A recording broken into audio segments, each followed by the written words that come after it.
Hello everyone, आज हम करने वाले हैं गणित की कक्षा 9 की वर्कशीट नंबर 51 4 नवंबर 2020 के लिए शिक्षा निदेशालय द्वारा जारी की गई है, राष्ट्रीय राजधानी क्षेत्र दिल्ली में।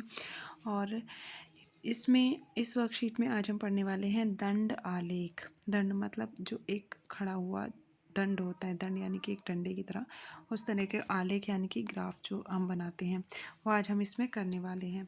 इससे पहले कुछ हम कर चुके हैं कि आंकड़े किस तरीके से संग्रहित किए जाते हैं, उनको कैसे प्रस्तुत किया जाता है।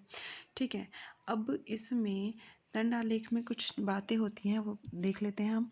आप सारणियों में आंकड़ों को निरूपित करने के बारे में जानते ही हैं। आइए हम इन आंकड़ों को आलेख के रूप में निरूपित करने के बारे में सीखते हैं। अलग अलग मदों की तुलनाओं को आलेखों की सहायता से बहुत ही अच्छी तरह दर्शाया जा सकता है। दंड आलेख आंकड़ों के आलेखीय निरूपण के विभिन्न तरीकों में से एक होता है। ठीक है, दंड आलेख जो है आलेखों का एक चित्रीय निरूपण होता है। इसमें प्राय एक अक्ष यानी कि मान लीजिए एक अक्ष होता है x और चर को प्रकट करने के लिए एक समान चौड़ाई के दंड खींचे जाते हैं। ठीक है, जिसके बीच में बराबर बराबर दूरियां छोड़ी जाती हैं। दूरियों का बहुत ध्यान रखना होता है, कुछ भी ऊपर नीचे नहीं होना चाहिए। चर के मान दूसरे अक्ष, एक और अक्ष होता है इसमें y अक्ष, उस पर दिखाए जाते हैं और दंडों की ऊंचाई चर के मानों पर निर्भर करती है। ठीक है, अब ये देखिए कि एक दंड आलेख को देखकर आंकड़ों से संबंधित प्रश्नों के उत्तर आसानी से दिए जा सकते हैं। ठीक है, एक आलेख को देखकर हम बहुत सारे उत्तर दे सकते हैं। अब ये देखेंगे किस तरीके से आंकड़ों को एक दंड आलेख के रूप में निरूपित करने के विभिन्न चरण होते हैं। अब हम इसको एक उदाहरण से समझते हैं। अब देखिए, पहला उदाहरण जो है बच्चों वो इस तरीके से दिया हुआ है कि दी गई सारणी किसी परिवार के विभिन्न मदों में होने वाले मासिक व्यय को निरूपित करती है। इन आंकड़ों को दंड आलेख के द्वारा प्रदर्शित कीजिए और उन आंकड़ों को दंड आलेख के रूप में निरूपित करने के लिए निम्न चरण है।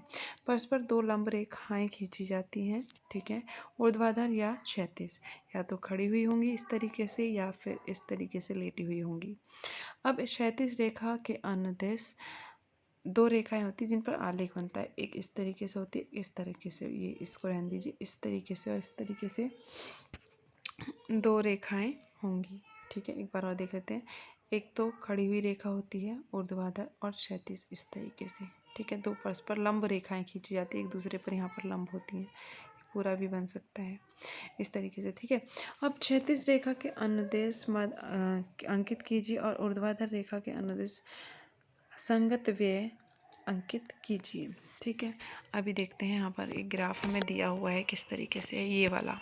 ठीक है, ये रहा आपका ग्राफ। यहाँ ये मध्य दिया हुआ है, इधर व्यय दिया हुआ है और यहाँ पर कुछ संख्याएं दी हुई हैं और यहाँ पर जो जो चीज़ें हमें बतानी हैं उस पर दंड आलेख पर वो दी गई हैं। उससे पहले हमें एक सारणी दी हुई थी। यहाँ ये देखिए, ये वाली इन चीज़ों को ही दर्शाया है। व्यय है ये इस वाली रेखा पर और नीचे वाली रेखा पर ये मध्य है। अब इसमें जो कॉलम हमारे छोड़े गए हैं वो एक इकाई की जो लंबाई है वो बराबर है 200 रुपये की। ये वाली यहाँ से यहाँ तक ये 200 का अंतर दिया गया है आपको। ठीक है, इस तरीके से ये आपका एक दंड आलेख बनाया गया है।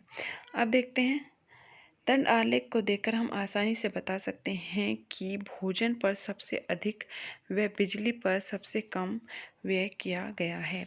आप ये दंड आलेख देखकर बता सकते हैं कि जो आलेख सबसे ऊंचा है उस पर सबसे अधिक व्यय किया है, अधिक खर्च किया है, और जिसका सबसे कम है यानी कि ये वाला, उस पर सबसे कम खर्च किया गया है। अब इसी तरीके से हमारे पास दो प्रश्न दिए हैं हल करने के लिए जो हमें स्वयं करने हैं। वो यहाँ पहला प्रश्न जो है वह है, एक राज्य के विधानसभा के चुनाव में विभिन्न राजनीतिक पार्टियों द्वारा जीती गई सीटों के परिणाम नीचे दिए गए हैं। ठीक है, ये राजनीतिक पार्टियां हैं, ये जीती गई सीटें हैं, ये ABCD पार्टियां हैं। ठीक है, इनकी ये सीटें हैं। अब मतदान के परिणामों को निरूपित करने वाला एक दंड आलेख खींचना है और कक्षा में हमें चर्चा करके बतानी है कि आप इस आलेख से कौन कौन से निष्कर्ष निकाल सकते हैं। चलिए देखते हैं कैसे बनेगा।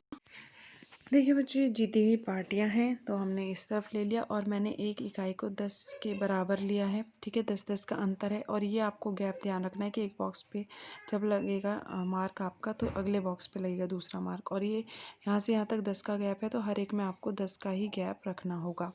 ठीक है, अब ये वाला जो अक्ष होता है वो होता है बच्चों वाई अक्ष।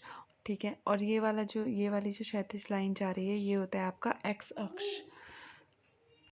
देखिए, तो पहले हमने इधर जीती गई सीटें लिखी हुई हैं और ये हमारी राजनीतिक पार्टियां हैं जो नीचे की तरफ हैं, ये वाली ABCD पार्टी है। और पहले के लिए जो था ए पार्टी के लिए, अभी हमने देखा था जो हमें टेबल में दिया हुआ था उसमें था कि 75 सीटें जीती हैं ए पार्टी ने। तो हमने जो इसका ग्राफ है इसको 75 तक ले गए। ये देखिए, यहाँ पर 70 दिखाई दे रहा है, यहाँ पर 80। तो 70 और 80 के बीच में एक जो छोटे छोटे कॉलम है ये 1 के बराबर होंगे, क्योंकि ये यहाँ से यहाँ तक जो होता है बच्चों, ये 10 का अंतर होता है। ठीक है, यहाँ पर 10 छोटे छोटे कॉलम है, बॉक्सेस बने हुए हैं। तो पहला एक बॉक्स 1 के बराबर है, तो 5 बॉक्स 5 के बराबर होंगे। तो 70 के ऊपर अगर हम 5 जाएंगे तो ये आपका 75 हो जाएगा। तो ये 75 पर हमने बना दिया। दूसरा जो दिया था हमें वो 55 दिया था, यानी कि 55 दिया था। तो इसीलिए हम 5 ऊपर जाएंगे 50 के, तो यहाँ पर पहुँच जाएंगे। तो यहाँ से आलेख हमारा यहाँ तक बन जाएगा ये वाला। अब जो उससे अगला दिया था सी पार्टी के लिए, वो था हमारा 37 का। तो 37 के लिए हमें क्या करना होगा, 7 खाने ऊपर जाना होगा। तो वो यहाँ पर आ जाएगा इस तरीके से, 3 ऊपर से छोड़कर देख सकते हैं आप, ये वाला बनेगा आपका इस यहाँ से 37 तक। उसके बाद जो अगला कॉलम है वो बनेगा आपका 29 तक। तो 29 के लिए आपको जाना होगा 20 के ऊपर 9 कॉलम, तो यहाँ आएगा आपका एक छोड़कर ऊपर से, तो ये बन गया आपका 29 का। उसके बाद जो अगला दिया है अगली पार्टी के लिए ई के लिए, वो दिया है 10 का। तो 10 आपको सीधा सीधा दिखाई दे रहा है, तो यहाँ से यहाँ तक आप 10 बना सकते हैं। इसके बाद जो अगला है वो फिर से आपको 37 का दिया हुआ था।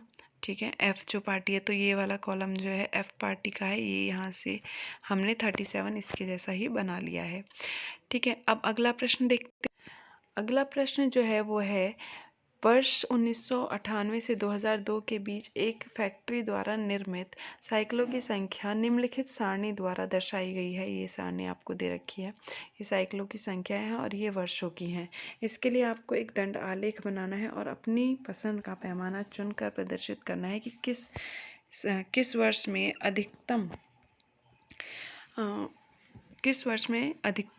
किस वर्ष में न्यूनतम संख्या में साइकिलें निर्मित हुई हैं। ठीक है, अब देखते हैं इसका आंसर।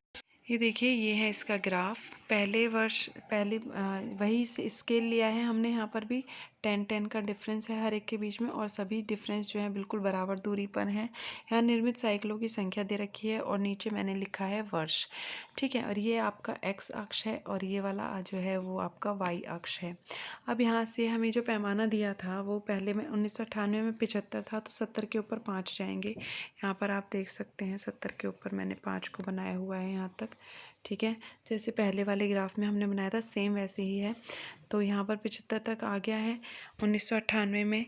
उसके बाद 1999 में जो हमें दिया है वो दिया है 55 तक, तो 60 और 50 के बीच का आएगा। तो यहाँ आ गया ये 55 तक 1999 में। 2000 में बोला था 37 तक, तो हमने ये ले लिया है, ये बन गया हमारा 37 तक। ठीक है, उसके बाद हमें बोला था 29, तो 2001 में यहाँ पर हमने 29 ले लिया है। अब 2002 में हमसे बोला था 10। ठीक है, 10 साइकिलें निर्मित हुई, तो यहाँ पर हमने ये 10 तक इसको बना लिया है। अब यहाँ पर हम अच्छे से बता सकते हैं कि 1998 का ग्राफ सबसे ऊंचा है, तो इसका मतलब होगा 1998 में अधिकतम साइकिलों की संख्या, अधिकतम साइकिलें निर्मित हुई और हमें दिखाई दे रहा है ये वाला ऊंचा। ठीक है, उसके बाद हमें दिखाई दे रहा है कि सबसे जो छोटा ग्राफ है वो 2002 का है, तो इसका मतलब सबसे कम साइकिल जो निर्मित हुई हैं वो 2002 में निर्मित हुई हैं। ठीक है, आई होप आपको ये वाला क्वेश्चन समझ में आ गया है। इसी तरीके से बच्चों आप पहले प्रश्न में भी बता सकते थे इस वाले में कि जिसका सबसे ऊंचा ग्राफ है, यानी कि ए का सबसे ऊंचा ग्राफ था 75 तक, तो इसका मतलब ये हुआ कि सबसे ज़्यादा सीटें जो हैं वो ए पार्टी ने जीती हैं। और इसमें आप ये भी बता सकते हैं सबसे कम सीटें किसके पास आई हैं, तो ये वाली पार्टी के पास सबसे कम सीटें आई हैं। और ये कौन सी पार्टी है, ये है आपकी ई पार्टी। ठीक है, तो इस ग्राफ को देखकर हम आसानी से बता सकते हैं कि किसके पास चीज़ें ज़्यादा हैं और किसके पास कम हैं। तो आई होप आपको ये वर्कशीट अच्छे से समझ में आ गई होगी। अगर आपको समझ में आ गई है तो आप वीडियो को लाइक कीजिए, और अगर आपने अभी तक चैनल को सब्सक्राइब नहीं किया है तो सभी इस चैनल को सब्सक्राइब करें। मिलते हैं नेक्स्ट वर्कशीट में।